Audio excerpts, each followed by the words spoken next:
વહેલું આપવાનું છે, કારણ કે મારે અવસ્થા થઈ પણ છતાં અમારા મહેશ મહારાજ છે એ અમારા પર શક્તિ છે, તેમજ ચમારડના ઘણા અધિકારી સંતો પધાર્યા છે, તેમજ કોરડા ગામના અમારે અધિકારી સંતો પધાર્યા છે.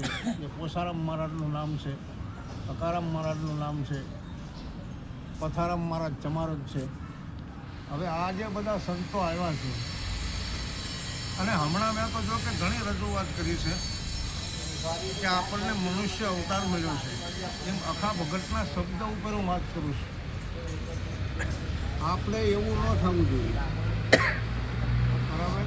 અખા ભગત કહે છે કે તમને ગુરુ મહારાજે અંજન આંગવાનું કીધું હોય આંખમાં, અને તમે ગાલે સોપડો તો હાલે? આંખમાં લગાવવું પડે ને તો આંખનું તરત મટે, નહીતર મટે નહીં. તો જે અગમ ઘરની વાતું છે ને, જે સદગુરુનો દેશ છે ને, એ આપણામાં જો સદગુરુ મહારાજે દેવદ્રષ્ટિ આપી હોય તો સદગુરુનો દેશ દેખાય, નહીતર અઠે વાત કરવાની નહીં.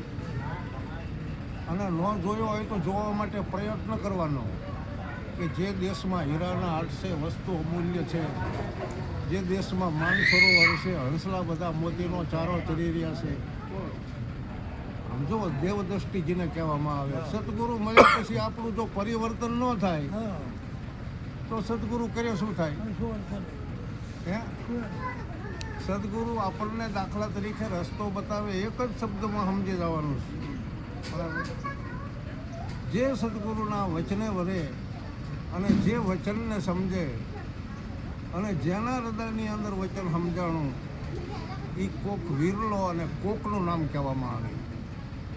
હા, વચન કે મેર હે વચને ભયો પ્રકાશ, વચન ચૌદ બ્રહ્માંડમાં રમી રહ્યું, વચન કોક વિરલાની પાસ. હરજો સદગુરુ મહારાજે આપણને નવધા ભક્તિ આપી છે.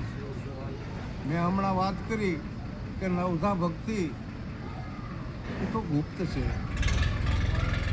દેખાદેખી ભક્તિ નથી. જો સદગુરુ મહારાજ મળ્યા પછી આપણી સુરતા અને સદગુરુના સંબંધના લગ્ન થયા હોય તો જ ભક્તિની ખબર પડે, નહીંતર ખબર પડે નહીં, બરાબર? ગુજરાતમાં ગમે અહીંયા મારો બનાવેલો ધોળ છે, હું નથી રજૂ કરતો, પણ સુરતા સંબંધના લગ્ન કદાચ તમે સાંભળ્યા હશે.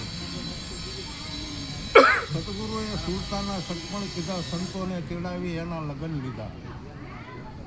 ચાર યુગ